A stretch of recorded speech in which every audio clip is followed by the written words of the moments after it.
Correct, yes.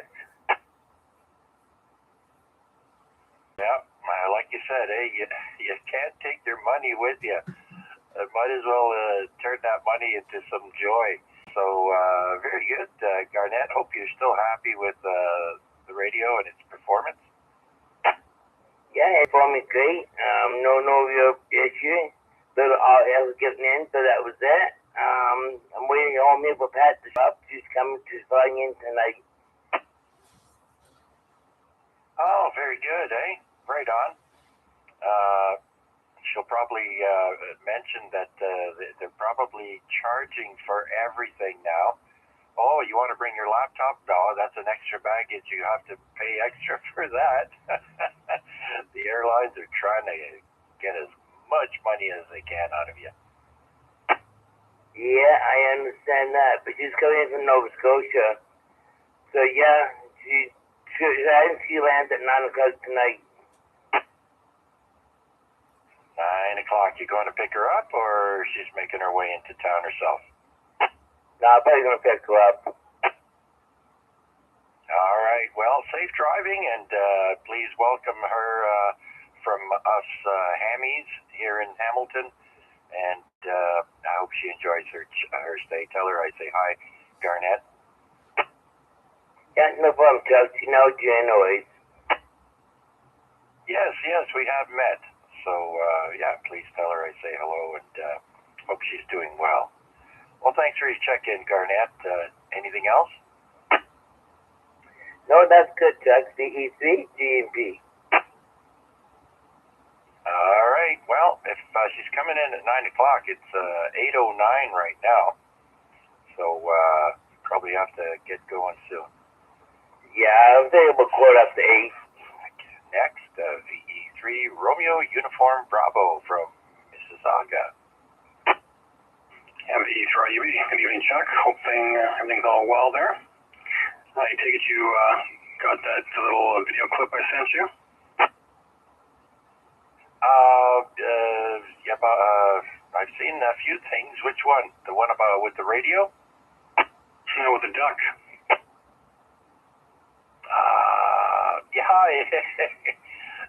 I'm not sure. I'll have to double check after. I've been busy trying to get ready for the net here, but I have watched a few of your videos there, Jack. No problem. Anyways, as you carry on with the net, I'm just listening for a little bit here. Just gonna be watching the hockey game, so I thought I'd check in before things get too carried away here.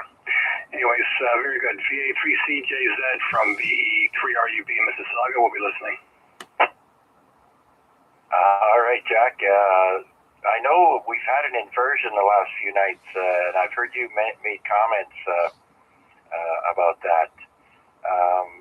The last 2 nights, I heard a repeater coming in like an S4 from Erie, Pennsylvania, or thereabouts. And, I talked to the guy, say hi, and then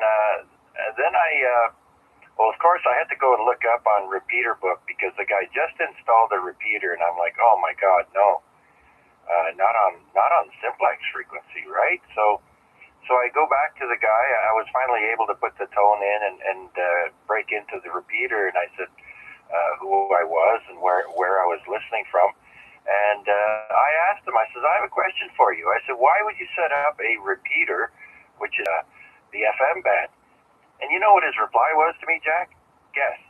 I have no idea. Unless he's doing a simplex repeater or something, or he was cross-banding, I'm not sure. But last night, I was talking to a KC2GON in Ripley, New York, which is basically a little bit east, I think, of Erie, Pennsylvania. On 446 simplex, we were chatting there. Oh, yeah, quite the inversion. So anyhow, it turns out that the repeater that was on 146.430 is linked up to another nearby repeater on 70 centimeters. So I looked it up on Repeater Book, I punched it in, and I got in there, and when I asked him, you know what his reply was? He said, well, the band plan is only a suggestion. It's not a law. So instead of getting deep into that hole, I just said, okay, thank you. I just wanted to know your answer. And then a bunch of other guys, of course, Americans, jumped in there and said, oh, go to this webpage and you'll find out all you need to know about the radios in Pennsylvania. And I was like, listen, buddy, I didn't even respond. I just said, thank you, gave my call sign, and just listened afterwards.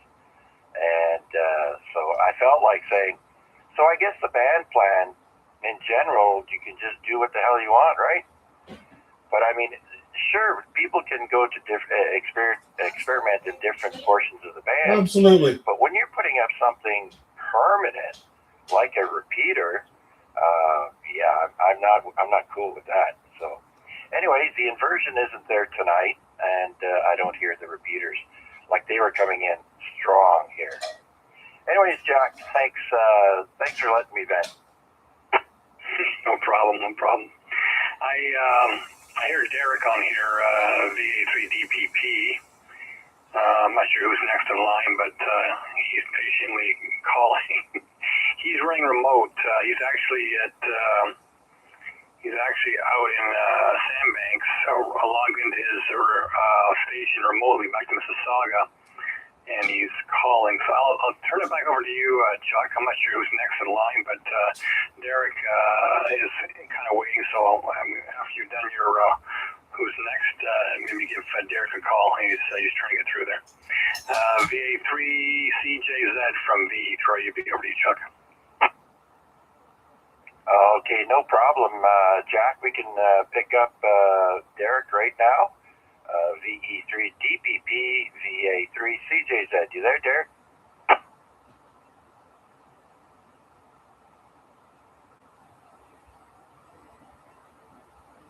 Derek, you there? So I am here, but unfortunately I was hearing Chuck at a very low threshold, but now I've completely lost him. So let me just be an in and out Chuck, VA3DPP, remotely from Sandbanks Provincial, near Sandbanks Provincial Park. So I'll be just in and out because I'm afraid the reception, even at my home PTH review, is not very good tonight. So thanks for logging me in anyway. S9 on the hill. All right, there you go, S9 on the escarpment. Unfortunately, I wasn't able to make out most of what you said, Derek, because I'm getting the old helicopter sound coming in with your signal. So it's making it kind of rough there. Maybe if we can get a relay. Yeah, maybe Jack, if you can hear me, you can just relay that he's calling a helicopter. I'm the same way here. He's fading right out, so I'll just be in and out. Okay, he's gonna be in and out there, Chuck. I'm not sure why you can't hear him tonight, but conditions aren't the greatest, I guess, for where his station is. The station that said he's S9 on the hill, he was quite strong. I'm not sure who that was. It was VA3IMW. I hear everything. Yes, you do. Yeah, you're quite strong here. How am I making it to you? Who's that, you? You're 15 over. Roger, yeah, likewise. Yes. Jack here, Mississauga. VE3UB. Anyways, over to you there, Chuck.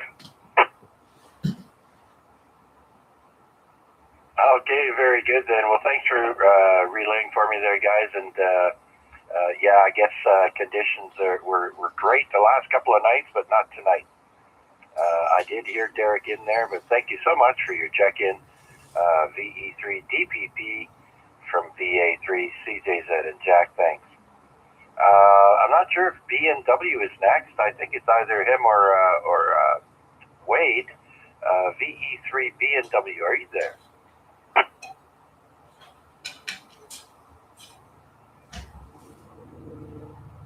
I guess not. Okay, let's bring in Wade. VA3NCA, VA3CJZ. VA3CJZ, VA3NCA. Good evening, Chuck. Good evening to everybody on net.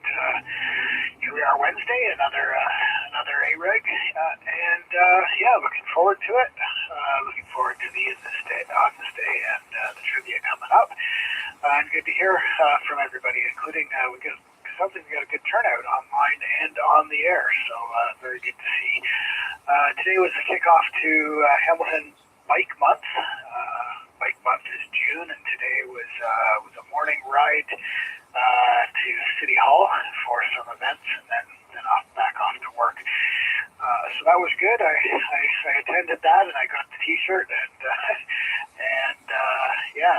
then there's a bunch of things coming up, including my ride coming up on Sunday out to my conference in Waterloo. So I'm going to be away all next week, but I'll try and check in on YouTube to the AREG. But other than that, I'll be in Waterloo. So the conference isn't quite as far away as it is often. It was time for it to be brought back central Canada. So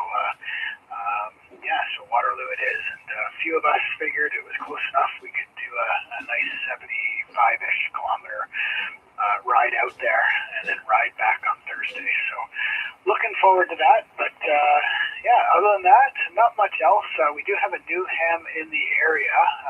He's already been introduced on the Discord. His name is G, and he is a VA3LOD. Let me just make sure that I got that right.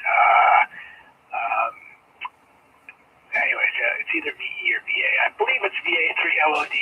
Anyways, G, and he's here in the local area, and I passed him the YouTube information, so hopefully he's listening along and participating. While he waits for his radio to arrive. Back to you there, Chuck. Oh, okay, very good then. So we're not quite yet at June, but the bike week starts this week, you're saying? It's June is bike month, and I guess they got a drop on it a little early. They did the kickoff event to advertise June as bike month, so I guess that's so that people can know what's coming up, so they can arrange their schedule to attend some of the. Speaking of those, there's one on Bike for Mike, which is a charity event, and I'm volunteering there as the 75-kilometer ride sweep, which is good for me because as sweep, your job is to come in last. So I figure after all the other riding I've done during the week, I can handle an imposed last place finish. Yeah, the sweeper. I getcha. Right on. Okay, well, it's the month. Very good. You know, I miss riding my bike so much. Ever since I've had mobility issues increasingly making it difficult for me to get around, period. I'm afraid I'd love to get on the bike, but I'm afraid what happens when I gotta put my feet down or try and get off, I don't want to land on the ground. So yeah, I'm not ready yet. But anyways, yeah, gorgeous week. This week lined up, perfect temperatures really for outdoor activity. And but still make sure you wear a head covering or sunscreen, and bring plenty of water, of course. Okay, and the repeater that I was hearing last night in Pennsylvania is Kilo Charlie 3 Lima Mike Papa. Now I found out something new. I didn't realize that in the U.S. you can use your own personal call sign to identify your repeater, as well as your home station. But here, apparently, you need one for the actual transmitter. So, interesting. Yeah, the rules down there for repeaters are a little different. You only need to be a tech for one thing, whereas here you've got to be an advanced to operate a repeater, according to our regulations anyways. So there tends to be a lot more of them, and there tends to be a lot more of the personal type down there, which actually brings up a very strange, perhaps, little issue with our regulations, is that technically those little digital hotspots, they're technically repeaters,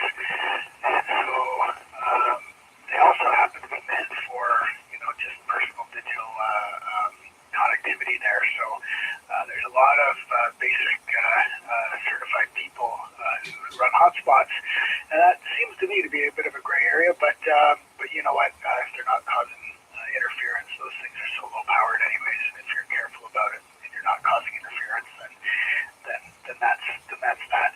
But to get around that down in the States just by letting everybody with a license do that. So yeah, a couple differences. We're largely aligned with what they do down there, but there are differences. Yeah, like their 2-meter band plan is very similar to ours with regards to the simplex portion. So yeah, I thought I'd research that before I started chatting with the guy, but you know, I didn't want to get into a cross-border issue. I knew it was an inversion. I didn't think it would last. I was hoping that it wouldn't be permanent. But he did say in a couple of weeks they're going to be moving that repeater from 146.430 to 146.415. So regardless, thankfully we don't hear them talking at this moment, because last night, like I said, I was picking them up at an S4, and that's without my receive amp on. So that's great. Anyhow, thanks, Wade, for all that. Do appreciate it, sir. And do you have anything else? No.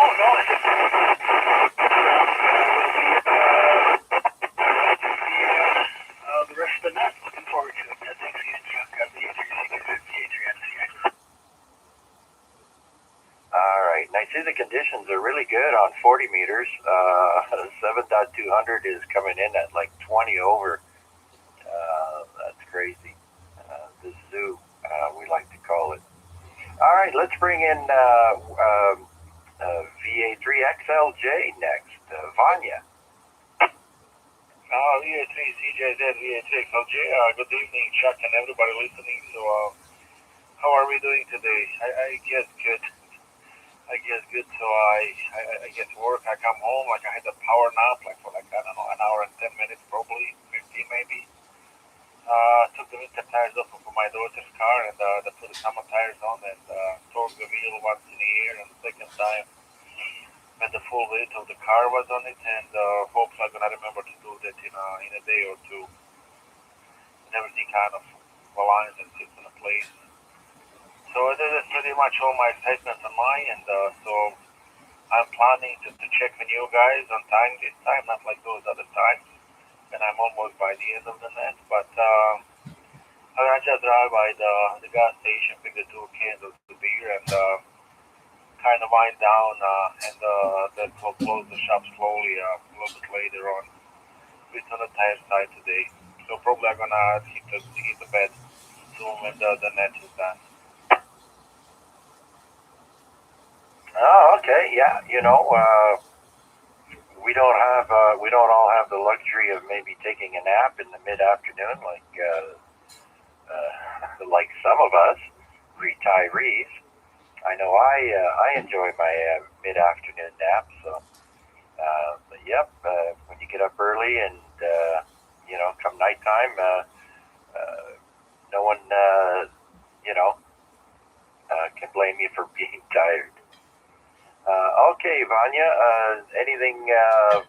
Are you showing up for the event this weekend? I'm curious. I'm planning on doing that. So, I mean, that's the plan for I believe it's Saturday, 30th, I believe. So, yeah, I have to be whatever I have to be at 11. I'm gonna be joining the Mark, and I can't remember who was the second person with him. So, that's what I'm gonna do. That's what the plan is, unless something comes up. But I'm not planning on going to work, and I'm gonna try to do a little bit of the radio, because I really didn't touch the radio for months and months, and yeah, it's good. So hopefully the nicer weather and the nicer days, they're gonna give me a little bit more opportunity to play with the stuff. Now that the trees cleaned, I have to fix the eaves and the cleanup. There's still some branches and the stuff on the roof. I'm gonna have to go up anyways. I'm gonna drop my long antenna and see what's wrong with it. And they do that probably most likely on a Sunday. Hopefully Sunday the weather is gonna be the same what it was today. But hopefully, any day, like any innovative type, as long as it's not training, I'm gonna go up on the roof anyways. So there's the plan. I have to buy those, what is called, the tensioners for the cable, the bill cable, internet, and the Kojiko is that kind of got also ripped out. That kind of secures for the house a little bit, but I have to do a little bit better job than that. So that's also on the list for the weekend. Yeah, that's the plan, Chuck. Okay, very good. So you and Mark and whoever else is with Mark. All right. I know someone brought it up a while ago. Was asking if you were joining us. So right on. Look forward to it, Vanya. I just put up a brand new G5 RV antenna, and she was doing much better than the old one. So I can't wait to give that a workout. Okay, Vanya, anything else? No, I'm gonna give you 7-3 ahead of time. I'll listen while I'm in the car, and I'll listen on the YouTube when I get home in a bit. So 7-3, guys. VA3CJZ. Okay, Vanya, take care. All right, so let's see now. Who's next? We've got Bill, VE3 India Uniform Kilowatt. Bill, come on in. Thanks for waiting. No worries, Chuck. Welcome, everybody, and looks like we've got lots of good activity on YouTube. So, excuse me, your popularity is gaining, Chuck. Not too much to report from here. 40 meters is quite active tonight, but noisy. Not like UM noise. I'm noticing some band noise on there. So, but signals are nice and strong. So I guess that's a bit of the trade-off. Looking forward to the weekend, and great to see that we're getting a good response. The only news I can think of to report here is we're going to be losing CHU out of Ottawa at the end of the month. So Canadian government seems to be cleaning house on a lot of our shortwave and VHF, UHF radio stations. I guess they don't know what the meaning of the word contingency if our backbone ever went down, but what can you do? Back to you, Chuck. Yeah, they're going to have to rely on the public once again. Yeah, I'm not impressed, but it's, a lot of people, it doesn't mean anything to them, but of course to us hams, it does. So I don't see that one being reversed. It's very sad to see the demise of that, Chuck. Anyway, that's all I have. Be listening along and looking forward to the stuff after all the check-ins. So I'll be here, Chuck, just listening on the side. Thanks a lot. Okay, very good, Bill. Yeah, more cutbacks. Got to pay for those pipelines, right? Save a couple of nickels and dimes. All right, thanks for checking in, Bill. You are in the log, and I just wanted to acknowledge Albert joining us from Barrie, Ontario, and I hope all the snow is gone, Albert.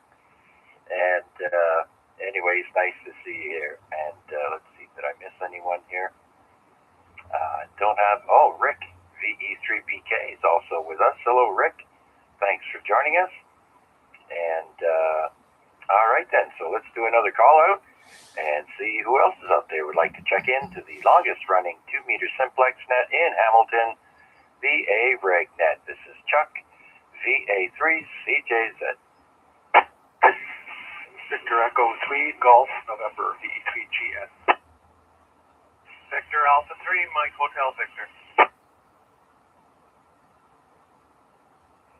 Victor Alpha 3, Romeo Uniform Alpha.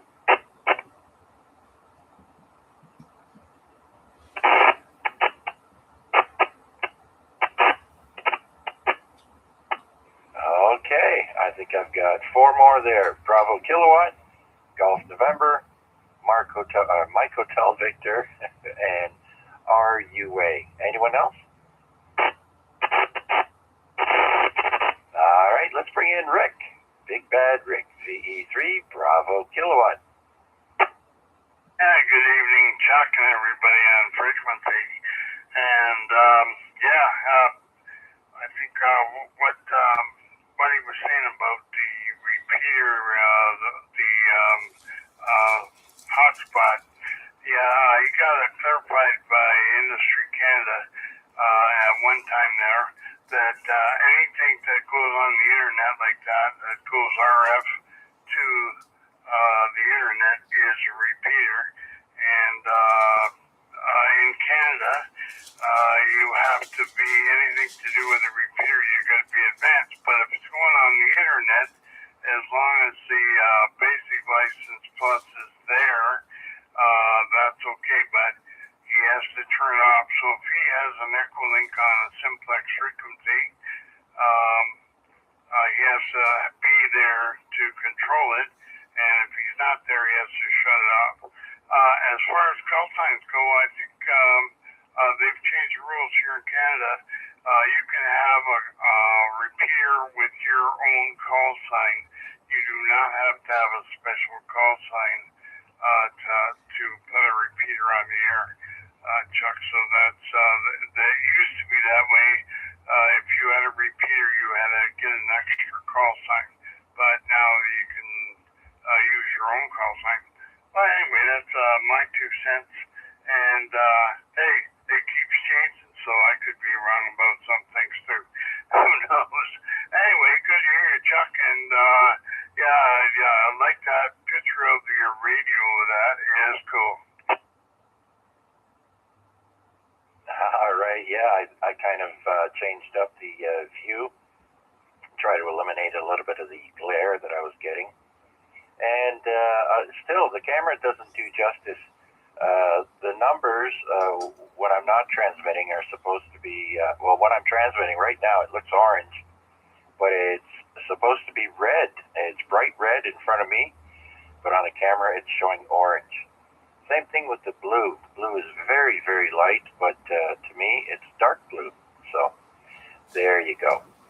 Anyways, well, thank you for that, Rick. I didn't know that about the repeaters, so that means anybody who had any doubts about using an illegal repeater on Huey's frequency there, by all means, you don't need to worry about that now, I guess.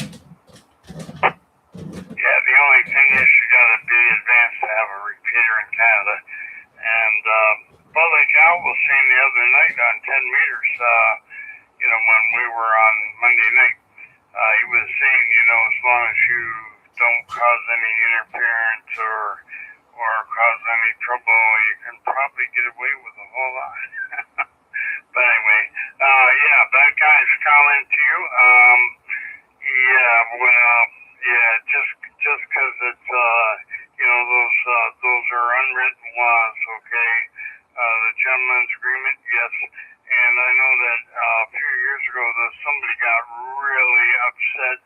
He upset a lot of people when he went on the CW portion and did phone. So,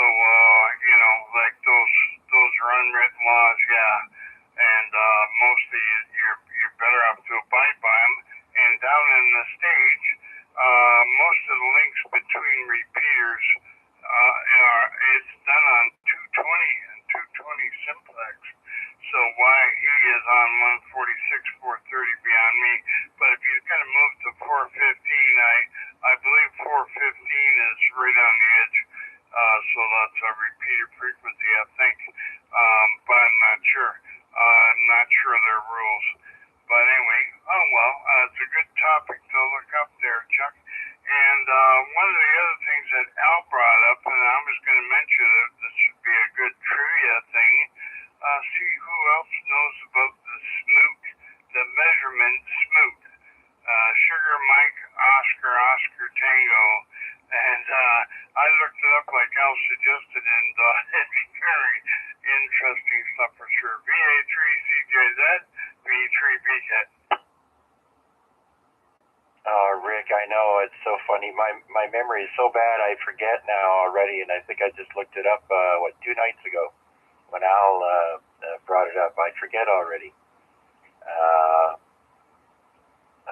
So, yeah. And as far as, going to a different portion of the band, that, like you mentioned there, Rick, it shouldn't be a problem if it's a one-time thing. You're doing something, but to set up a repeater, that's permanent, and so you can't get around that,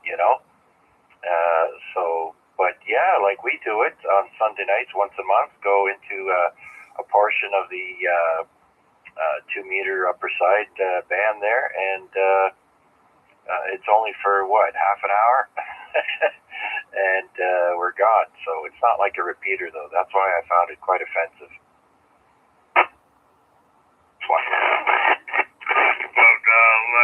Let it lie. It's the same thing when you're on 7100 and some American comes on there, he's breaking his own FCC rules. You're better off to say, well, hey, that's between you and the FCC. I don't care, Yeah, exactly. That's why I just all I said was thank you. You answered my question. VA3CJZ, and then of course all the Americans were chattering to one another, sort of being a little disrespectful, but I just let it go anyways. All right, I think someone else had a comment about that, Rick, so just stand by. Was that Bill or someone trying to break in? Go ahead. Yeah, I just wanted to say that I'm a little taller than a smoot. You're a little taller than a smoot, is that right, eh? Was that a new Egyptian measurement for the pyramids? I just looked it up. A smoot is 5 feet 7 inches, so I'm a little taller than a smoot. There you go. Right on. Thanks, Bill. All right, Rick, anything else, sir? Yeah, I thought it was 5 feet 8 inches. Anyway, they were measuring the bridge between the two colleges or two universities, whatever. Yeah, anyway, that's it. If they had used 220 for a link, I think you said that was a link on 146.430. Correct me if I'm wrong. Was that a link or was that the actual repeater was sitting on there?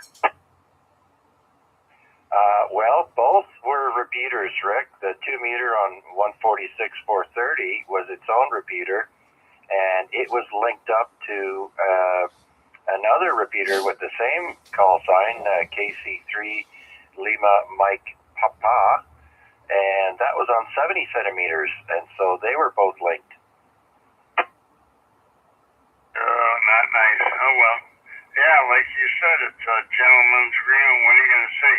More people are quoting that, like, as the rules, the old rules, the older guys stood by them, but I guess, some of these guys, they're going right by the letter of the law, so they are correct, though. Oh, yeah, I knew that too. I think Arpad had brought that up once, and he said it's just a suggestion. But yeah, that's cool. People roam all over the band plans and do whatever, but I feel a repeater is something permanent you can't get rid of, so that's my beef. Anyways, we'll move on. Thanks for checking in, Rick. And let's see, is there anyone else out there wishing to check into the Amateur Radio Exchange Group? This is Chuck in Hamilton. VA3GN. Oh my goodness, I'm so sorry. There's 3 more check-ins to go. Sorry, Rob, VE3GN, come on in. Yeah, no problem, Chuck. Good evening to you. Good evening to everyone on net. And interesting topic. I've heard that. I believe it's an Echo Link node. I've heard it on here. I've heard it, other Echo Link nodes elsewhere on simplex frequencies. It's not a new thing. It's been going on for quite a while. Not necessarily Echo Link. I guess it could be that other mode there that they use to link simplex frequencies to use one repeaters as well. It's called not D-Star, but something But anyway, you know what I mean. All-Star, yeah, thanks. Somebody just texted. Thanks, Dave. But were you able to transmit on 14643 and hear on 14643 as well? Like, because if it was a repeater, you'd probably be transmitting on the output if it was an actual repeater. No, I had to look it up and put in the tone and and all that in, but I wasn't able to get in on the 2-meter side on 430, but I could get in on the 70 centimeter repeater that was linked to the 146-430 machine, and I could hear myself on 146-430 when I keyed up on the 70 centimeter machine, because apparently it's super high up and easier to get to. And so, and it's listed as the call sign KC3 Lima Mike Papa, and it's listed as FM and All-Star. So you got it right there. Yeah, so it's an All-Star node. It's not an actual repeater. It doesn't have an input frequency. So anybody who's on it, like if you had been able to get to talk through it on this frequency, you might have required a tone or something, whatever. But you weren't going through an input frequency, so it's not a repeater per se. It's like Rick said, it's like a hotspot or an All-Star node or an Echo Link node. So that's been going on for a long time, and I hear them all over the place. I hear them on frequencies quite often. So I don't think there's any issue with that. This is not like 14643. If you're going to go minus 600, who knows where you're going to land? If everybody wants to do the math, you could be landing on a repeater output, for all I know. But generally speaking, people don't set up actual repeaters with inputs on simplex frequencies. I've never heard of that before, although somebody might have done it. Well, there was a tone you had to put in to get into the repeaters there, Rob. The tone was 186.2. So, I forget on the frequency I landed on when I transmitted, but, they're both definitely repeaters. Okay. Well, if it says All-Star on it, then that makes me believe that it's an All-Star node as opposed to an actual repeater. But it could very well be. But anyway, what are you going to do, right? I hear stuff all the time on simplex. Our simplex frequencies are no longer simplex frequencies anymore. Really, I've heard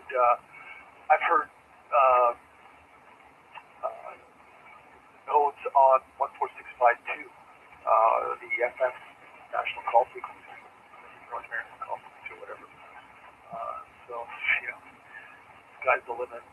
I just wanted to correct something about VA3CJZ. I actually spoke with her. It's a female. Somebody wrote said it was a guy, but she's a YL. And Dave, VA3CJZ, actually administered the exam to G and put her on the air with his equipment. I had a chance to speak with her. So VA3LOD is a she, not a he. Okay, very good. Okay, Rob, well, thank you for all that information, and thankfully it was just an inversion. I know for the last few days I was picking up stations from all over the place, but as far as I'm concerned, I was just a little bit stressed that the AREG has been running on this frequency for over 32 years, and then to have a repeater plop down and be permanent here would mean that we'd have to move the net. And normally I wouldn't care, but it's just the legacy of the 32 years on this frequency. to have something permanently disrupt this frequency is what my concern, right? Oh, I agree. And that was, one of my thoughts when I first heard it on there, on here. I even heard it. I can hear it sometimes when there's really no enhancement going on. I'll check the propagation maps for VHF online, and there's no enhancement going on, and I'll hear it. Not strong, but I'll hear it. So yeah.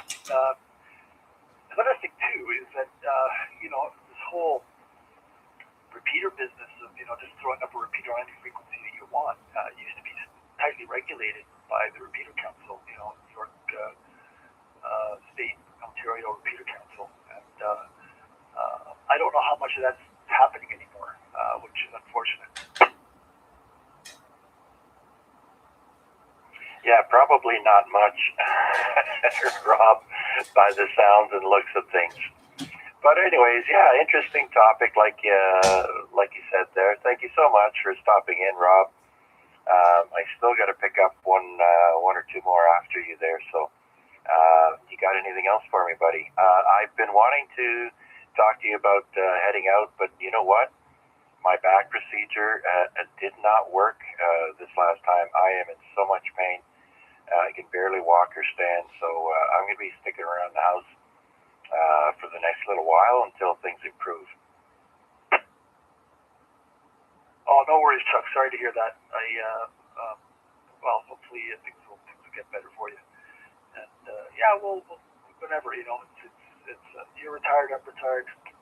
No rush. Anyway, thanks for doing the net, and I'll be listening for a bit. VA3CJZ. Yeah, sure thing, Rob. We could always also, if you wanted to stop by for a coffee or something sometime, that can happen too. So I'm open to that. All right, Rob, you are in the log, sir. VE3GN, thank you so much. Have a great evening. Next, let's bring in Mark, VA3 Mike Hotel Victor. VA3CJZ, VA3MHB. Evening, Chuck, everyone on net, everyone following along on the YouTube stream as well. Yeah, lovely spring day today.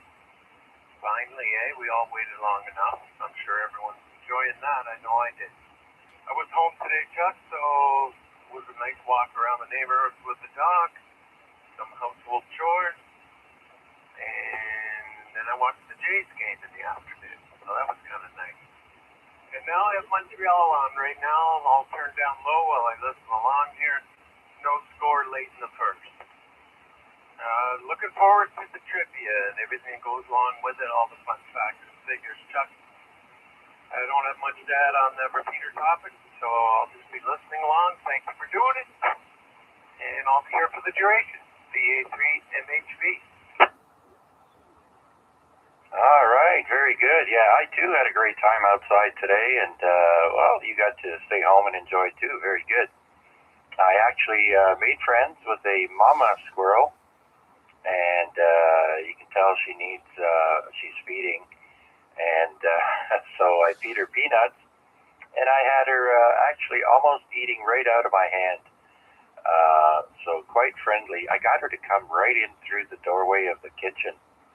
And just a couple of steps in, and I, put some peanuts on the ground, and she ate them right by my foot. So that was a lot of fun. But I don't want her getting used to coming in the house, that's for sure. My wife left the back door open one day to let some air in a few days ago, and she came in the kitchen and found the squirrel on the table. So, all right, Mark, thanks, buddy. All right, so let's bring in RUA next. VA3 Romeo Uniform Alpha. Hello, Chuck, and everybody on net and the YouTubes. I hope I'm coming in a little bit better than I was before. Can you hear me? Well, yeah, no. To me, you're an S1 here, and that's with my receive amp off. And but I can make out what you're saying. It's crackling a little bit, but I mean, if you're getting out to gangbusters everywhere else there, geez, let's instead of asking for signal report, let's see who else is having a difficult time hearing Ray. Please come in now.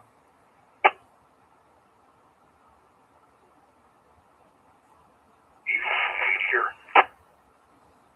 Oh, I stepped on whoever that was. Come again?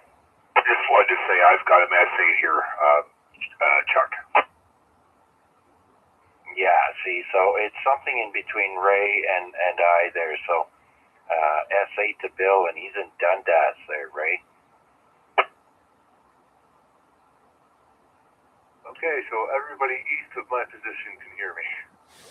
West, not so much. He's only 40 over here. Yeah, they're, well, where are you, Ray? What's your location? I'm just behind Mohawk Ford on Upper James. Okay, so those guys are all west of you. So who's east of his location there that's got a copy on him? I got an F9 plus. Oh, there you go, Ray. Well, you're yeah, he's at Mohawk and Upper James. Okay, not terribly far from you. So, okay, Larry, I got you in the log here next. Let me finish up with Ray. So, Ray, I wouldn't worry about it. It's just between you and I, buddy. Okay, so yeah, there is a piece of steel protruding from my roof that I believe is completely blocking my signal down to the Center Mall area. That kind of sucks. So yeah, I'm still playing with my little 20-watt radio, and it seems to be working pretty damn well. Yeah, there you go. I mean, if it's working, right? Try. I know when I was in New Ham and I wasn't happy with antenna performance, I would be out there messing with it. Sometimes I would come back in and it would be worse than what it originally was. And so I figure, you know what? If it's working, leave it. And, you know, when it's broke, you fix it. Oh, absolutely. But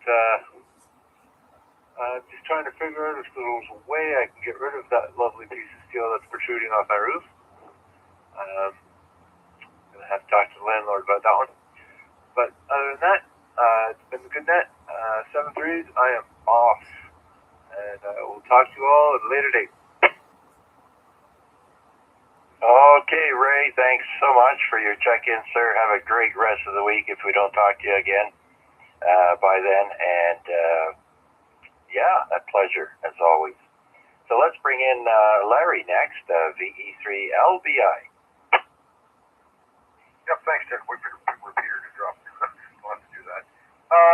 Very pleasant day today. We're out this morning, did a little shopping. A couple of stores we had to stop at Pet Store and went up to the bulk bar. But went out to the one out in the, I guess they call it Stony Creek Mountain out that way. So other than that, didn't really do too much.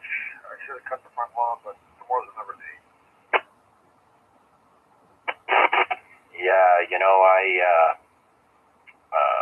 took me 2 days to cut my lawn, and it was funny because on the way back from my doctor's appointment I had yesterday, I was telling Renata, you know, I was planning once I get my check in, I was going to, you know, buy a nice weed whacker compared to the, you know, the cheap one we have, and so I get home and I start. Usually I do the weed whacking first, or use the trimmer. I mean, I use the grass trimmer first, and then I blow it around when I pass the lawnmower over it, so it's left to clean up.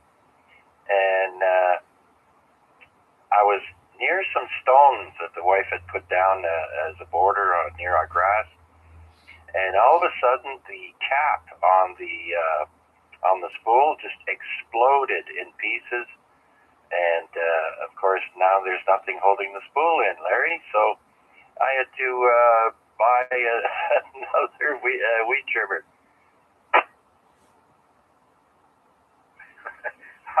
I remember what you're talking about. That one year I bought a brand new one. I think it was the second house we went over on the East Mountain here, and it was a good weed name for it, whatever it was at the time. And of course, I got it all set up and go out in the backyard. And I do the same thing. I usually trim and then I cut. See, some people do it reverse, but I always find, you cut it back and it basically run over with the lawnmower. You don't have any pieces to pick up. So anyway, I plugged it in. I started it up, and next thing I know, I looked down and there's just smoke billowing out of the motor. This is a brand new. I think I had just plugged it in. Just smoke coming out of it. So I sent it away with it. Of course, there was no cutting on. I said a couple of beers. You take a run over Canadian Tire, take back this weed whacker. There's something wrong with it. So I take it over, and anyways, they did exchange it. But this thing hadn't run even more than a minute. It just burned up. Ouch. I hate when that happens.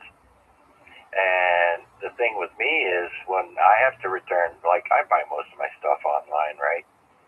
And if you return something, you got to go to their Office Depot, and they have the Purelator or whatever you use to send it back, and it's a pain, right? Because I don't have a car at my disposal. My wife has it for work every day, so it's kind of a pain.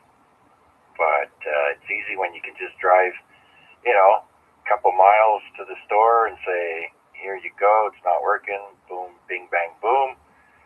It's a little different when you're doing it like through Amazon, for example.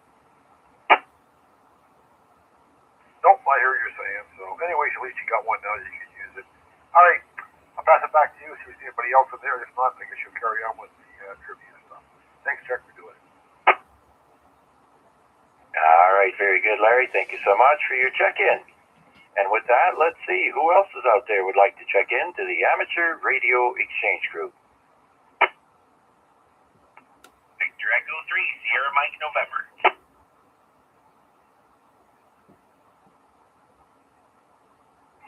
Victor Echo 3, Sierra Mike November. Matt, come on in. How are you? Thank you, Chuck. I am doing just fine. I'm very happy to be here. I've been on the stream, listening since about 8:15 and just getting set up to sit here and relax finally after a long, busy day and enjoy the show tonight. All right. Yeah, pretty busy at the shop lately, or just today? Yeah, it's been pretty busy. We're pretty much done with tire season now, so that's kind of nice, but getting everyone's cars ready for summer travels and such, and there's always some kind of project for me to work on and complicated electronics to sort out, but that's what I do. So I'm always busy, but it was another late night there, getting some things wrapped up and ready for tomorrow, and then had to go to my dad's after work with a friend of mine who does HVAC stuff to charge up his house air conditioner, and we found a leak, so we're going to have to go back again with some repair tools and parts and such. But that's all done now, and home, relaxing. All right. So you just sit back, kick back, and relax. Keep your hands and feet inside the car at all times and enjoy the ride, Matt. Thank you so much for your check-in. Okay, I'd like to say hello to Guy in Ottawa. I saw you earlier, Guy. I forgot to mention you are watching on the stream. I hope everything's going well with you, Guy. And hopefully you decide to take that course. Okay. Anyone else wishing to check into the AREG net? You don't have to be a member of any club. Whoever would like to check in, please come now. VA3IMW. Want to make sure you got me in log. Oh, yeah, that's right. I did hear you in there, but you weren't officially in my log, Matt. I'm sorry I didn't bring you in. VA3 IMW. Come on in. Good evening, Chuck, and all on that beautiful day, gorgeous day. This was one of those drive home with the windows down days. It was really, really nice. Grass is growing like a weed, which means I got more work to do. Anyways, just a quick note to everybody. From memory, I emailed out our Saturday schedule for frequencies to include the potential hunters. So you'll have to watch us on OBP for a quick update for when we're switching frequencies and so forth. So I trust that's okay. If anybody happens to notice that I've missed anybody who's a potential hunter, feel free to forward that schedule along. For everybody else, the activators, I think Vanya mentioned that he was coming out to play with us at Crooks Hollow. So that's going to be fun. We're going to have myself and Chris and Mircha and Vanya, and I'm not sure if there's somebody else. But anyways, we'll make it work, and we're going to cycle through those park to parks really quick. We'll talk Friday night about how we're going to do that, just so that we can speed up the activity and slow down the traffic, and give a few more seconds between bands so our architects at the park can manage to get their antennas and radios switched over to the various frequencies and bands. Anyways, I did have some input on the Pennsylvania repeaters. This particular guy, the Cowboy Trawler 3 Lima Mike Papa, the 2-meter repeater is actually a repeater. It is FM and All-Star. It's not just mode. So it lists itself as a 146.430 frequency with a plus 1 megahertz offset, which is kind of funky. So typically your 2 meters is either plus or minus 0.6. And for them to do this, it means you have to do some funky stuff when you set up your radio in order to get in that repeater. That's probably why you were able to get that set up in your radio. And like you said, a 181 or 186.2 subaudible tone. So yeah, thankfully it's only periodic. I do hear them quite frequently. They're usually like kind of an annoyance, like an S2, 3, 4 maybe ish. So when we're up here doing the AREG on this frequency, everybody else locally just kind of clobbers them. So, but when you get an inversion, it's going to be that's going to be the time when it's going to be a bit of a problem. So if they're moving it, great job, and this frequency will remain clear, at least until somebody else decides to do whatever they please to do with the band plan. I guess I'm also guilty of violating the band plan because we actually operate sideband on 70 centimeters and 2 meters outside of the area reserved for single sideband. But now that I've confessed my sins, I feel cleansed. Oh, my son, you're absolved. Okay, very good, Mac, for all that information. Yeah, I did notice that. That's why I couldn't get in there.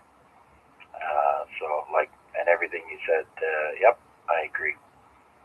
So, thank you, and yep, stay tuned for Friday for more information on the N1CC event this Saturday morning at 11 a.m. And unless anyone has any immediate questions, thank you, Mac. Anything else? No, all good for me for the time being. Let's get going with the trivia. Yeah, trivia. Geez, I got to pull that up. I I was going to talk about something else other than the trivia. Actually, it's a trivia, but it's not a question and answer trivia that I had in mind. But if you give me a moment here, I can pull up the old trivia that I had going, and we can finish up because we're almost near the end of it. So give me a moment here.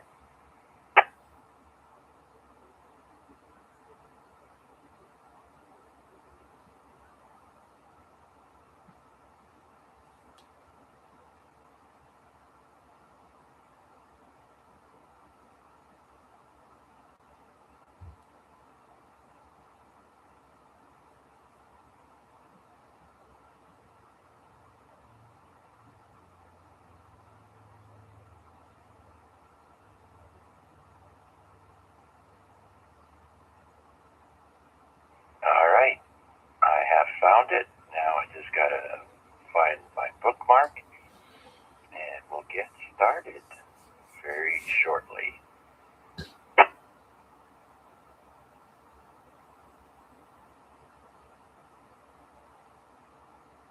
Oh yeah, anyone remember what a love apple is?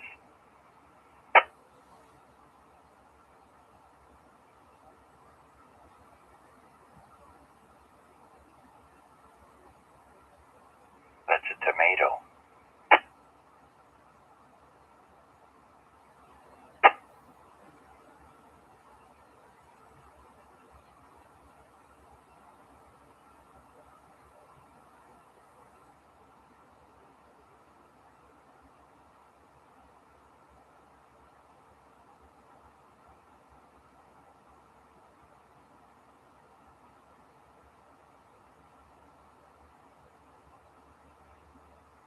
What about the stinking rose? Anyone remember what that is? That's garlic.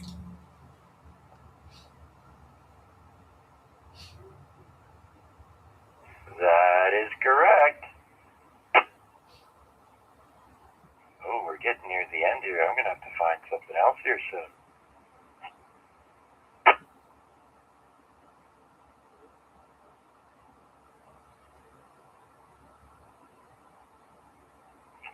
Oh, we did finish that one.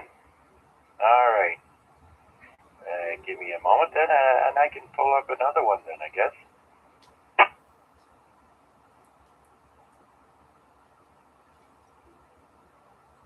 Here, I'll tell you what. We'll do what I wanted to do originally, anyways. Here, I'm going to pull up ham radio, the origins of amateur radio sayings. Fine business. Now I remember Bill, VA3CJZ kind of starting it up the other night, last week, I think. And I did not get an email from him regarding that. But anyways, I got a little something here. With the origins of amateur radio sayings. Amateur radio lingo has rich historic roots.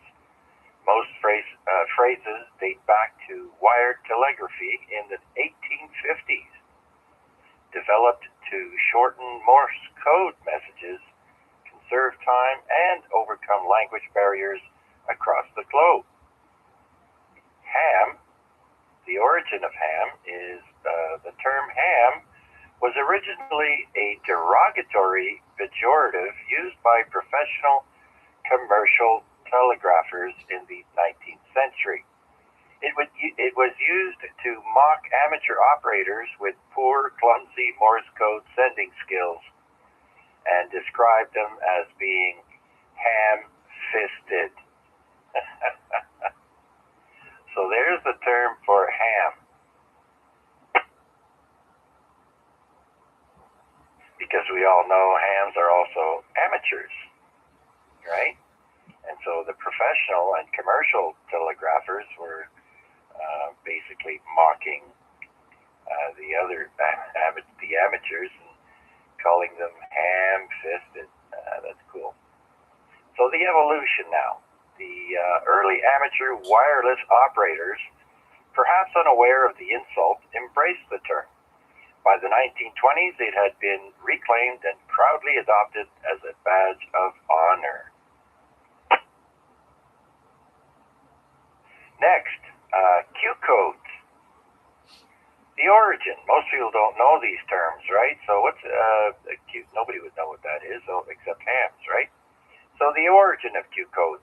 International maritime and wireline operators needed a way to communicate clearly across different languages. They established standard three-letter combinations, starting with the letter Q, that represented full questions and answers. An example, changing from a statement into a question by adding a question mark to your message. Common example, QTH, my location is. QSL, I acknowledge receipt. QSY, change to another frequency. QRM, I am being interfered with, / there is man-made noise. Next, we have the term 7-3. I think you'll like this one. The origin. In 1857, early telegraphers standardized a set of numbered codes for common questions and phrases to speed up wire transmissions. The evolution. While it is universally used today as a polite sign-off, meaning best regards, in the original 1857 guide, the code literally meant my love to you, quote unquote. Next, CQ. The origin. Before the invention of voice radio, operators communicated via Morse code exclusively. To get someone's attention without addressing a specific station, operators sent CQ, which translates phonetically to, quote, seek you. Seek as in S-E-E-K and you. The evolution. It remains the standard call in amateur radio today. Alerting anyone listening on the band that an operator is looking for a conversation when you say CQ.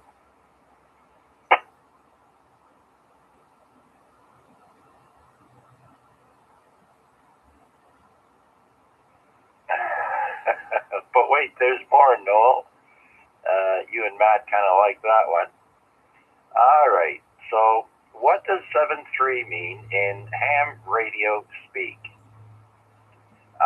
In ham radio, 7-3 is a traditional shorthand code that means best regards, or back in 1857, my love to you. Best regards. It is used as a polite, friendly way to sign off or say goodbye at the end of a conversation, known as a QSO. The origin. It dates back to the late 1800s from the 92 code used by landline telegraph operators. Originally, it meant, quote, my compliments, or love and kisses, which eventually became the code 88, right? 7-3 and 88, right? So how to say it? You can say 7-3 or just 7-3 over voice radios. Here's a grammar note. Purists prefer saying just 7-3. Saying 7-3s is generally discouraged because since 7-3 already means best regards, adding an S effectively makes it best regards.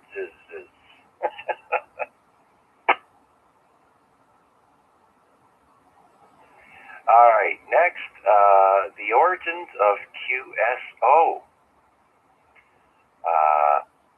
Why the letter Q? Well, the British General Post Office, GPO, and maritime agencies pioneered the Q code around 1909 to standardize radio transmissions. The letter Q was selected because it is rarely the first letter in major European languages, and its Morse code pattern, which is dash dash dot dash, is highly distinct. The original meaning. In the original list of universal abbreviations, QSO followed by a question mark meant, quote, can you communicate with, enter call sign, direct or by relay? That's the original abbreviation. If stated without a question mark, it meant I can communicate with, enter call sign. And next, there's a linguistic shift. Because early telegraphy was tedious and required saving keystrokes, dits and das, operators naturally shortened conversations about making contact into the abbreviation itself. Eventually, hams transitioned from using it as a verb or question into an everyday noun.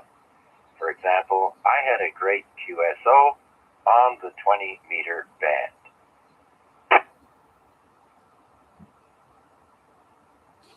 All right, popular Q codes in ham radio. Of course, QSO is part of a larger family of Q codes.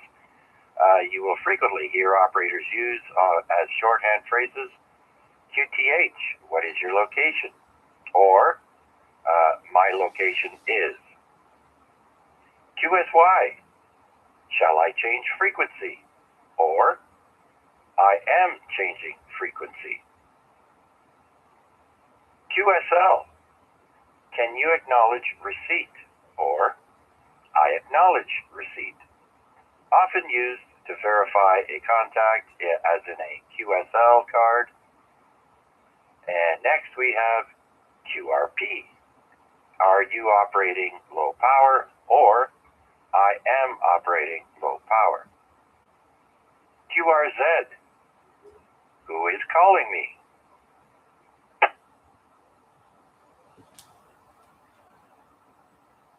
And finally here it says, what is the history of Q codes? The original Q codes were created as circa 1909 by the British government as a list of abbreviations prepared for the use of British ships and coast stations licensed by the Postmaster General.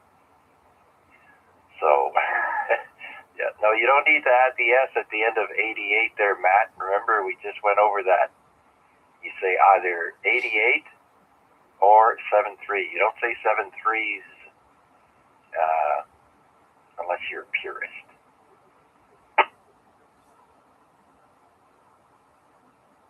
All right, so do we have any questions, comments, or check-ins for tonight's net? Please come now. Question and a comment, VE3RWJ. VE3RWJ, Chris, come on in. Yeah, thanks, Chuck. Really enjoying the net tonight. I haven't tuned in a while, and I'm regretting it. This is fun. QRO means high power. QRP is low power, but QRO is high power. I only learned that one recently. The one I've never seen a definition for, and I've been a ham over 30 years now, is a lid. Someone does something stupid on the air, and someone else says, oh, there's a lid. What does that mean? Where does it come from? Certainly you don't hear lid anywhere else, just in this hobby. Yes, welcome to the net, Chris. Glad you could make it.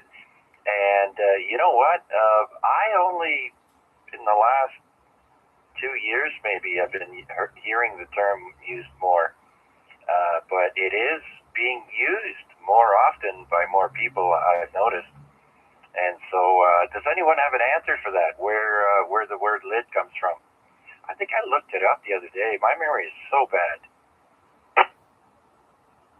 I thought Eric Mack had a comment regarding that.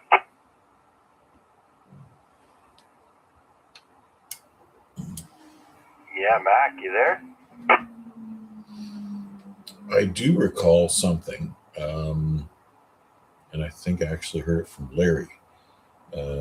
It was like a lame individual deviant or something like that.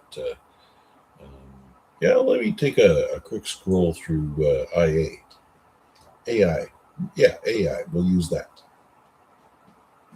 Well, it says here, I Googled it, and the AI answered saying it's a cannabis measurement, which means an ounce. Oh, here we go. As an amateur radio telegraph slang, in amateur radio and early telegraphy, a lid is a pejorative term for a poor, sloppy, or obnoxious operator. This dates back to the 19th century telegraph era, where less skilled operators would place a snuff tin or tobacco can lid over their sounder to muffle the clicks and help them copy Morse code. More historical context on this usage can be explored on Reddit. So there you go, Chris. Very interesting. So it's tobacco or cannabis. All right. Back to Ned. Yeah, so it says here it goes back to the 19th century as a poor, sloppy, or obnoxious operator. So it's been around for, over 100 years now. Yeah, I've certainly heard it on HF. All right. Very interesting. We're going to keep listening along.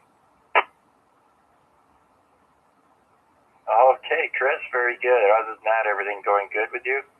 Oh, yeah, things are good. Enjoying the better weather. Burlington Net went well tonight. The Blue Jays won. Everything's good.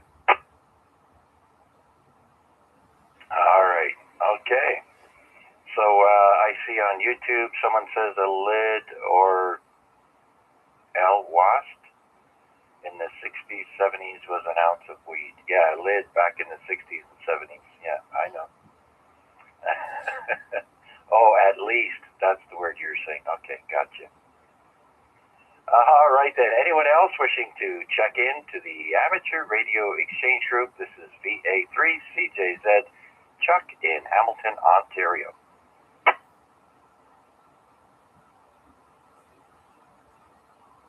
Comment. Oh, okay. We got a comment there. Go ahead. Yeah, that term lid has been used for a long time because I've been a ham for 41 years and they used it way back then too. But anyway, have you announced any contests yet? No, I have not, Rick. So I'm hoping you could take care of that for me. Okay, the big one this weekend for I think it's 48 hours. I'd have to check. I got nothing in front of me here. But it's a CQ Worldwide WPX in CW. So this will be great for the guys that are doing POTA on the weekend. They stay away from the lower part of the band, gentleman's agreement. Anyway, stay away from the lower part of the band, and it should be wide open because there's hardly any contests on this weekend at all. But the CQ Worldwide WPX and CW, that's going to be a big one, and the lower part of the band on every band's going to be swamped. So, anybody who wants to do POTA on CW, I'd say forget it this weekend. But if they're doing POTA on the phone band, and I hear they're going to open up quite a few other bands like 6 meters and 220 and 440, and they're going to try for 6 different bands for an award or whatever. I think Matt can correct me on that if I got that wrong. But anyway, it should be really good for the POTA boys on the weekend there. And that's my comment, V3BK. Yeah, if they're doing FT8, you mean? say that again? Yeah, there's a big CW contest, right? So that means people doing FT8 are going to run into CW contesters, right? Well, FT8's usually around 70 on the frequencies, and CW goes from 0 to 50. So, if you go by the gentleman's rules, they shouldn't interfere with each other either. So, so the POTA, anything on phone should be clear and loud because there's no contest really to speak of this weekend. Over. Yeah, I gotcha. Absolutely, yes. It's only the CW bands will be jammed up and be wide open for the POTA groups, which means this weekend will be should be a big hit. Okay, Rick, thank you for that. Anything else? Now while I was off here, I worked Randy on 3760. He's on every night at 8 o'clock, and he goes till about 9:30. I don't make every night, but I made tonight, and I did that. So anybody that's got HF 80 meters, might want to give him a call. And I had 5. I was plus 5 up there with my 100 watts, so that's not too bad. Yeah, right on. Very good. Yeah, my new antenna can tune up on 80 now, and I've already checked in with Randy. So I of course can't do it tonight. But there's now my options are back to being wide open. Before with a very compromised antenna, I wasn't able to do as much, so I'm pretty happy about that, Rick. Oh yeah, that new antenna is great for you. About 80 meters is a span a lot of people overlook because they don't have a big enough size in their backyard, or at least they don't think they do. You can put up an inverted V, and it will work good too. But 62 feet for a quarter wave.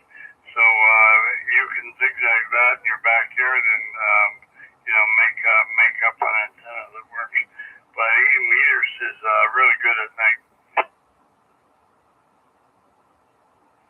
Yeah, absolutely. And now I can go there once again. All right, very good, Rick. Thank you so much for all that. And let's see. Anyone else out there wishing to check into the AREG net? Please come now.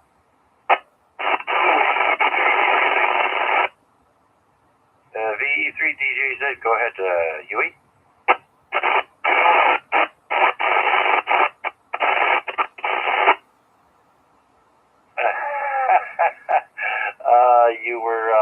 You were listening, were you?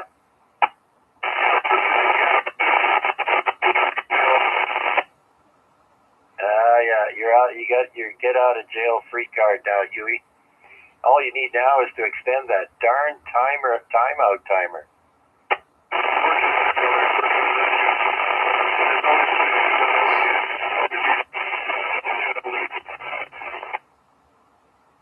All right, Huey. Of course, we're not far apart, so you're sounding great to me.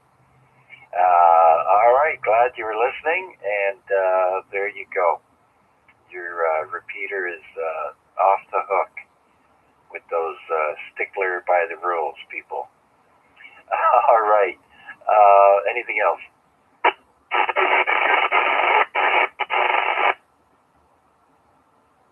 All right, Huey.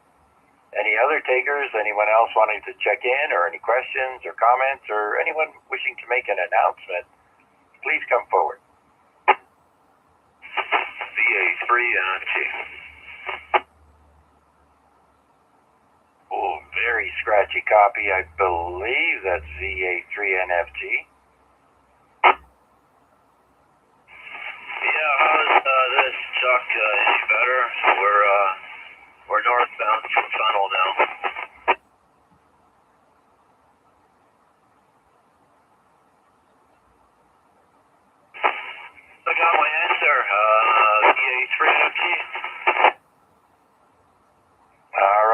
Steve. I had to turn my receive amp on to bring you in a little bit better, but still very scratchy. But I got you in the log. I'm guessing you're on your way back home from work. Yeah, roger that. Getting closer and closer to my house. I'm probably about 1,000 meters from my house now. You probably got a better copy on me. Yeah, not much, Steve. I think you got a Bofang inside the car there with no external antenna. Is that right?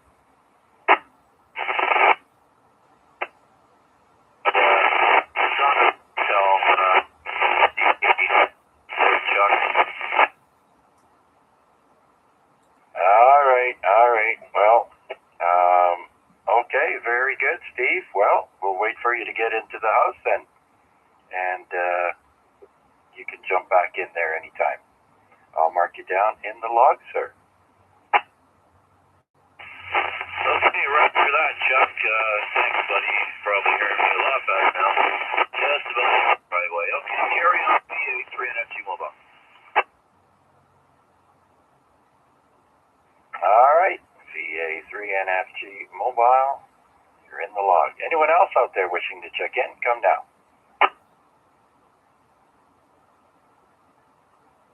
All right, nothing heard. How about we jump into On This Day real quick here. We didn't get a chance. Next week I'll have a better selection for some trivia.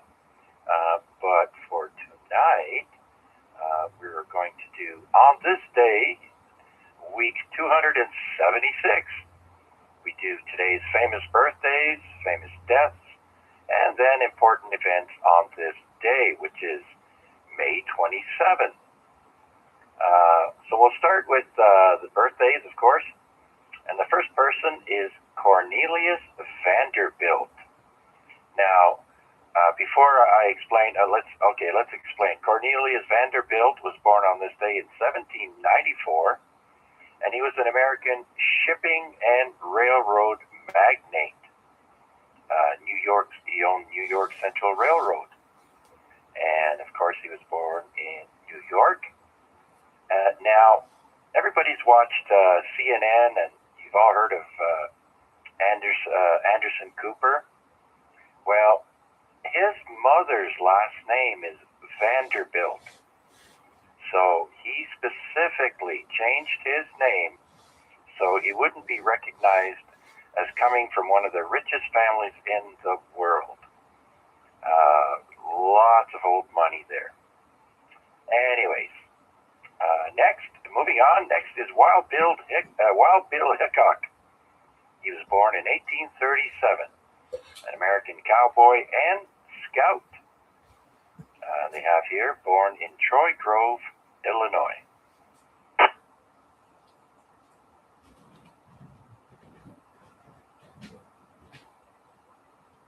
All right, next, born in 1916, we've got Bernard Oliver. He was an American engineer at Hewlett-Packard, and he was an inventor that invented the first handheld calculators called SETI, or also SETI, SETI, and pulse code modulation. He was born in California, and he died in 1995. Next, we have the actor Christopher Lee, born in 1922. He died in 2015. He was an English actor. He played Dracula. He was in Lord of the Rings. He was in The Hobbit, and a bunch of old movies.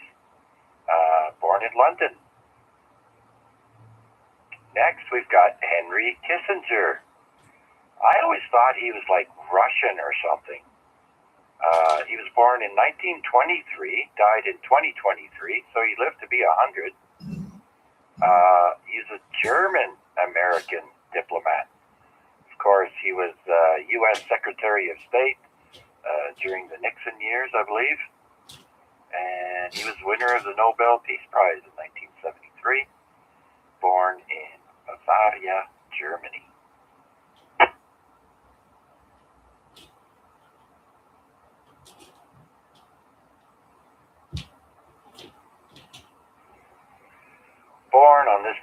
1933, Ted Rogers.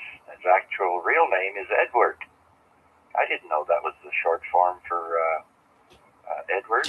Ted Rogers, a Canadian entrepreneur with Rogers Communications, who's also Major League Baseball team owner, the Toronto Blue Jays. He was also a philanthropist, which means he liked to give away money. Born in Toronto, Ontario, and he died in 2008.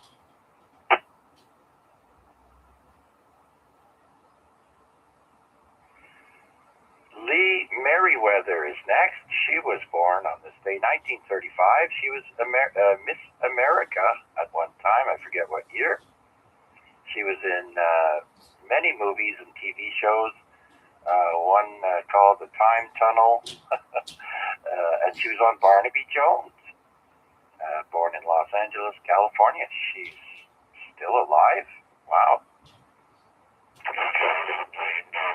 Next, we've got Bruce Cockburn, born on this day, 1945.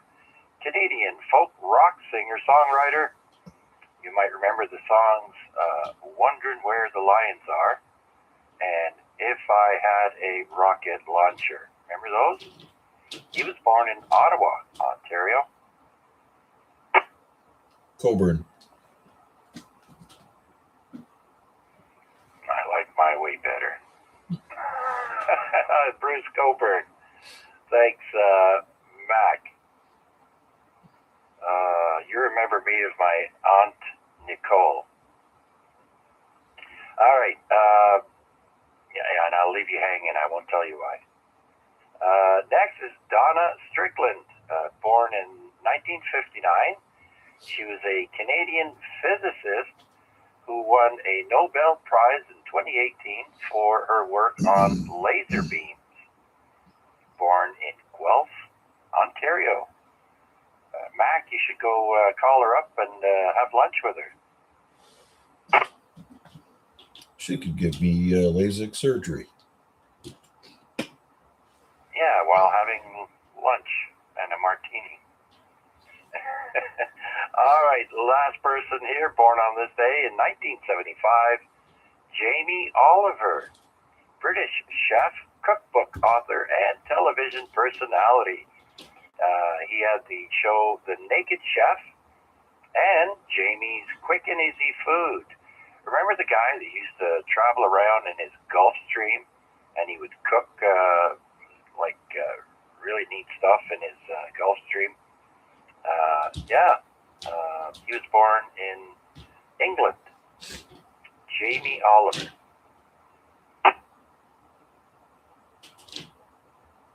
All right, before I pick up who died on this day in history, do we have any check-ins, comments, or questions? Come now.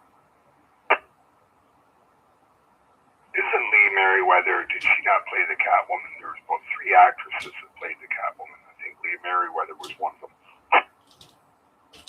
Yes.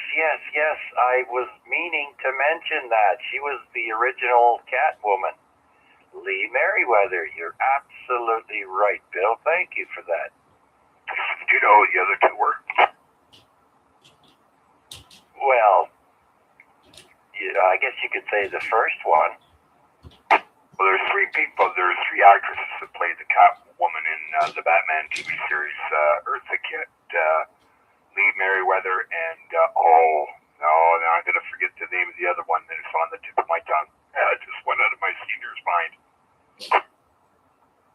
Yeah, Lee Merriweather was a little bit older than all the other Catwomen, I think. And I think she was the first one. Yeah, Roger. All right, Bill, very good. Thanks for bringing that up. All right, so let's go with who died today. May 27th, 1790 is the year. Jeremiah Carleton, the laziest man in history. He was an heir to a large fortune at the age of 19. And then he went to bed and stayed there for 70 years. Dies at the age of 89. Laziest man in history. other one was Julie Newar. She was the third one that played Catwoman. Yeah, redhead, kinda. Yeah, Roger. All right. Sad day. The next person is one of my heroes growing up, passing away in 2000, is Maurice Rocket Richard, or Maurice Richard. Passed away on this day in 2000. He was a Canadian NHL star for the Montreal Canadiens. Won the MVP in 1947, and he dies of an abdominal cancer and Parkinson's disease at the age of 78. So still a pretty full life. And yes, Matt, that is correct. The Montreal Canadiens. Okay, next we've got Jeff Conway passing away in the year 2011. He's an American actor and singer. You might remember him as Bobby on the TV show Taxi. He was also Kinnicky in the movie Grease, and also played Zach on Babylon 5. He dies of pneumonia and sepsis at the age of 60 back in 2011. Last person, Greg Allman, passed away in 2017. He was an American Hammond organist, guitarist, and vocalist with the Allman Brothers Band. You might remember the song Whipping Post. And he died of cancer at the age of 69. Again, any questions, comments, or check-ins, please come forward. That question, Chuck. Yes, Bill, go ahead. Was his brother also a hockey player, Henri Richard? They called him the Pocket Rocket, if I remember correctly. Yes, that's right. That was his brother, but I don't think I've ever heard of the term pocket. I might have, but I don't remember. But yes, Henri Richard. I just remember watching the games when I was a little kid, and I remember hearing Pocket Rocket, and that sort of stuck in my mind. That's why. Anyway, Chuck, thanks a lot. All right, let's go through quickly today in history events. We start with 1703 and St. Petersburg, which is now called Leningrad. St. Petersburg is founded by Russian Tsar Peter the Great on this day in 1703. And in 1813, during the Civil War, Americans captured Fort George, Canada. Fort George is almost at the mouth of the Niagara River and Lake Ontario.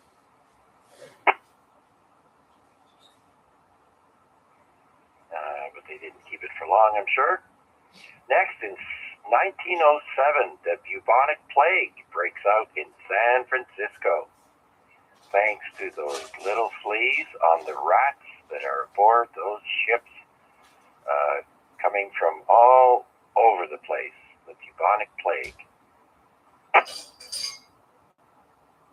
In 1916, President Woodrow Wilson addresses the League to Enforce Peace, founded in 1915, a year prior, and gives public support for the idea of a League of Nations, which they ended up doing, and today it's called the United Nations.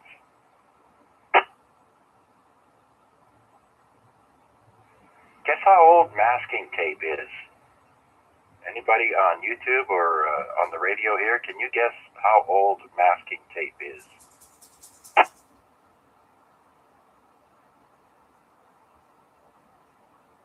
All right. Richard Drew invents masking tape on this day in 1930. Wow. That's a lot older than I thought.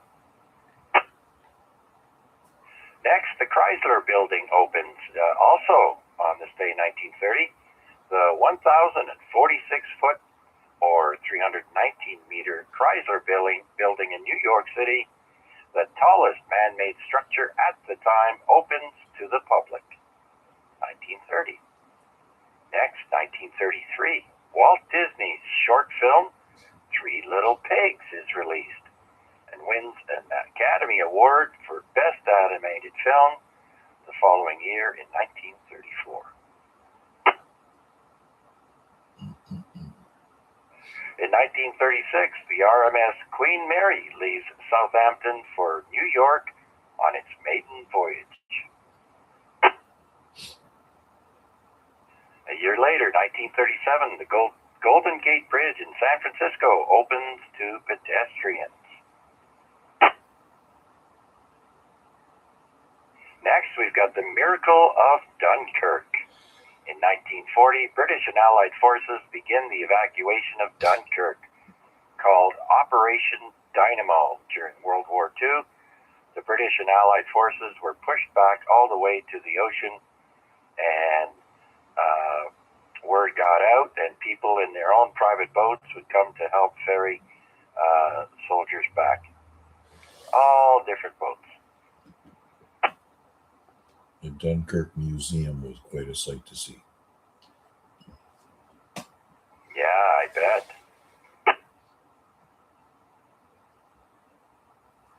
All right.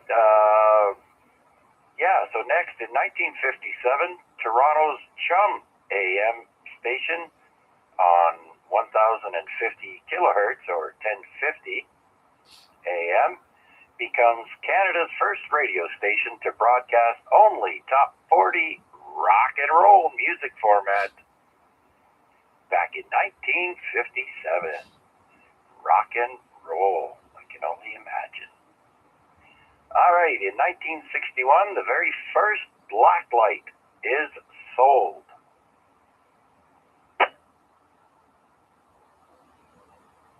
It says here in 1968, the National League awards Montreal and San Diego Major League franchises. So the Montréal Canadiens started in 68, I guess.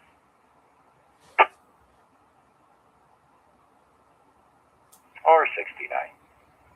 All right, speaking of 1969, Walt Disney World construction begins at Bay Lake and Lake Buena Vista, Florida.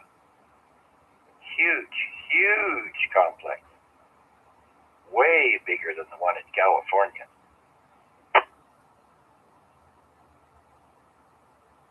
And on this day in 1971, John Lennon records the song Imagine at his Ascot Sound home studio in England. A lot of musicians had their own studios in their home. 1977, the Sex Pistols released God Save the Queen, sparking major controversy and leading to a ban on the song by the BBC.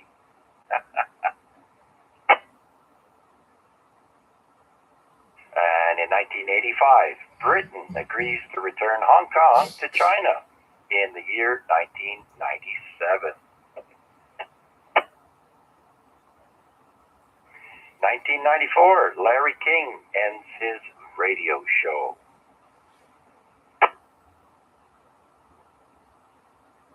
On this day in 1995, actor Christopher Reeve is paralyzed from the neck down after falling from his horse in a riding competition in Culpeper, Virginia.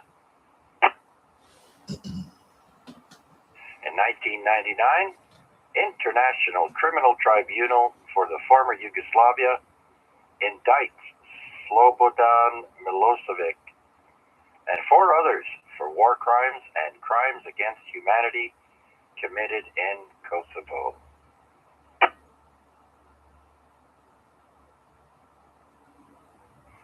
And in 2013, the largest flag ever made at 5 tons with 44 miles of thread is unveiled in Romania. 5 tons. That's a lot of fabric and thread. Well, that's it. I made it before 10 o'clock. I hope you all enjoyed on this day, and, well, the rest of the net for that matter. And with that, do we have any last-minute check-ins, questions, or comments? This is VA3CJZ.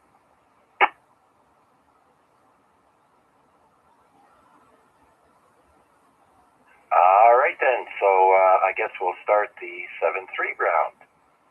And at the top of my list, we had actually 19 check-ins tonight. We did really well.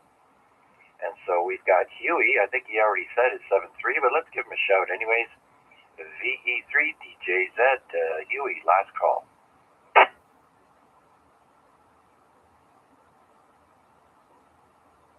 And Garnett is probably on his way back from the airport. But let's see if he's listening. VE3GNP.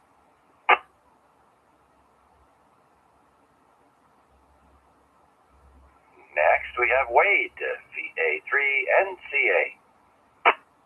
VA3CJZ, yeah, I'm still here. Reminded here by Noel to say hey to everybody who made it out tonight. Thanks all, and another successful AREG in the bag. Thanks for doing it, Chuck, as always, and everybody listening on VA3NC. Back to you, Chuck. Don't forget the kisses. 88, everyone. Very good, Wade. And Noel, you funny guy. Okay, Wade, have a great rest of the week. 2 more sleeps, and it's Friday. Take care, my friend, and it's going to be a great rest of the week, weather-wise, lots of sunshine. So let's hope it stays that way. And how about Vanya? He's next up. Victor Alpha 3, X-Ray Lima Juliet. Are you there, Vanya?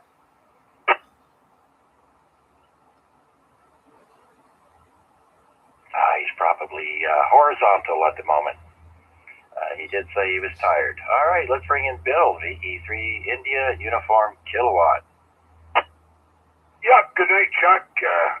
Great net as usual, and my apologies. I forgot to send you that email. I had composed it, and I just noticed it was still in my inbox, but you did okay anyway, so that's cool. Looking forward to seeing everybody on the weekend and hearing from the locals to participate as well. Thanks a lot, Chuck. Good job. All right, Bill, thanks. Yeah, I completely forgot that we had gotten to the end of that last trivia list that I had there. So hopefully people found the meaning of some ham radio terms interesting and changed things up just a little bit for tonight. But next week, I will have a complete new list of trivia to keep you guys guessing and entertained. All right, thanks, Bill. Let's see if Jack is listening. VE3RUB, Jack in Mississauga.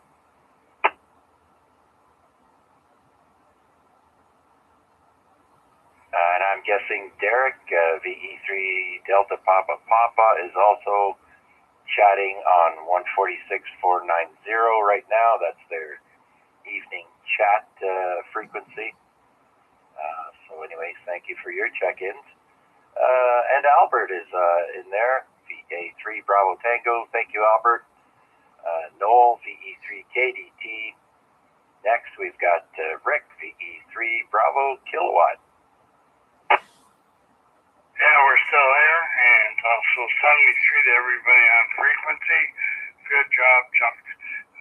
73, V3, BK. All right, Rick, and I think tomorrow I should be available to stream your net on 7.100 at 3 p.m. on behalf of the Canadian Warplane Museum. Call sign VA3CWM. Okay, Rick, next, Rob, if you're listening, VE3GN.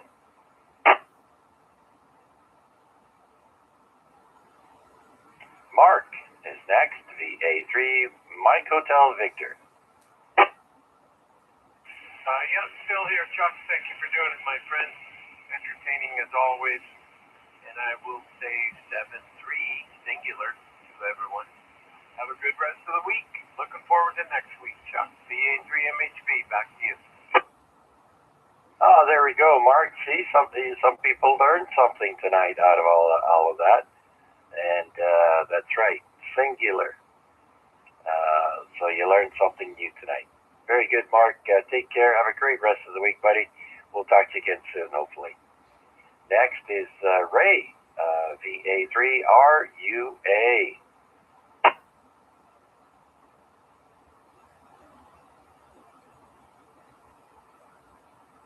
All right, no Ray. Let's bring in Larry before his dog tells him to go outside. VE3LBI. So here, Chuck, listen along. Thanks for doing it. And I guess tomorrow night, Mac, or no, I'm not sure who does tomorrow. Mac will be doing tomorrow night, and then Friday night is that a wee rig too. So thanks again, for doing it there, Chuck. Absolutely, Larry. And just a reminder, Larry is the net controller for the Friday night ZOE RAG 2, and that is on the VE3ZOE repeater at 8 p.m. And all the final discussions about the weekend POTA event will be discussed then. Thank you, Larry. Next is Matt, VE3 Sierra Mike November. Well, thank you for another great net, Chuck.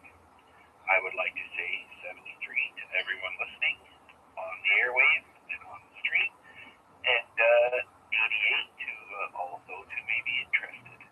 Hope to catch you on the next one. Thanks again, Chuck, and have a great evening. Okay, Matt, same here. And are you heading out this weekend as well, right? Actually, it looks like we're going to be staying home this weekend, at least for Saturday, because my wife has an appointment to get a new tattoo. So we'll be hanging around for that. Got some errands to run, and hopefully I'll be able to participate in some of the N1CC stuff that's going on. There you go. Congratulations to her. And I'm sure she's excited about that. And I saw you mentioned that you had a GP9. I think you said you had it up at the camp, but it wasn't working right. Did you get that figured out? Yes, I have a Zygu G90 that I got for the camper and to be portable. And I was getting nothing up there, just a little bit of static, no signals on any bands. And I also noticed because I'm just using a Discone antenna up there, I noticed when I switched it to my Kenwood radio or anything, I wasn't picking up anything. VHF, UHF, FM radio, it just lost everything. But I ended up finding out that one of the couplers in my coax, the coax that got run through the chassis of the trailer, and the back, there's a coax extension that goes up to the antenna, and the coax coupler was all corroded, so I cleaned it out and got it all working. I'm going to replace the couplers anyways, just to be on the safe side, but yes, it's all sorted out. Oh, okay. I'm glad I remembered to ask you that. Oh, very good. Very good. Yeah, it's a lot of people might have little things to tune up on their antennas. Be sure to try and make time to try and get that done before we get scorching hot and humid temperatures, especially if where you're working at is going to be exposed to the elements. So I know I've been told to stay out of the sun due to skin issues, but anyways. Thanks, Matt, and well, I guess we'll be hearing you through the weekend there. So, all right, very good. Thanks for your check-in, sir, and I always appreciate you. Next, we have Mac, VA3 India Mike Whiskey. That's the guy. I know him. Anyways, Matt, while I've got your ear, send me a quick email at va3imw@gmail.com. I'm not sure that I've included you in circulating the N1CC schedule, the matrix, and I'm not sure I got your email address. Anyways, thanks for another one, Chuck. I certainly appreciate all the effort you put into this weekly entertainment, and we're looking forward to hearing from everybody tomorrow night on 146.125 at 7 p.m. 7-3s to one and all. 7-3s. Hugs and kisses to everybody who wants those. No broback moments. And good night, Mrs. Calabash, wherever you are. Recheck the email. Okay, Mac. Go ahead, Larry. Mac, have you heard from Thomas at all? Absolutely nothing. Okay, Dave was inquiring. Okay, thank you. All right, back to you, Chuck. Thanks. All right, no problem. Okay, Mac, and have a great 2 days at work, and then it's Friday. So with that, let's see if Chris is still with us, VE3RWJ.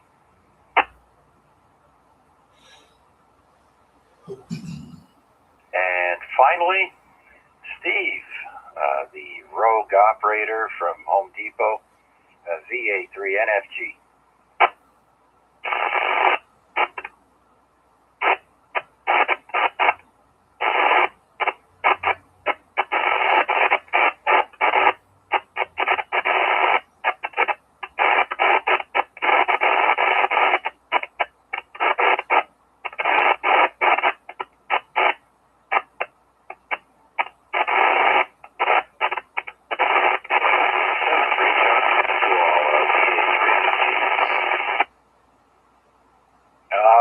Steve, have no fear. Shelley Marriage came through with the weather forecast last night saying nothing but sunshine for almost a week, and low mid-20s or low to mid-20 temperatures. So perfect. Not too hot, not too cold. So it's looking good, Steve. Enjoy it. And that's the end of my list. And if I missed anyone that's on the YouTube stream, I'm sorry, but thank you so much for joining me, and hope you enjoyed yourselves on the stream. And I'll be doing this again next week. Same bad time, same bad channel. Until then, be safe, but be kind to one another. This is VA3CJZ saying so long for now. 73 and 88. Ciao. Hugs and kisses all around. We'll be back on the air tomorrow night at 7 p.m.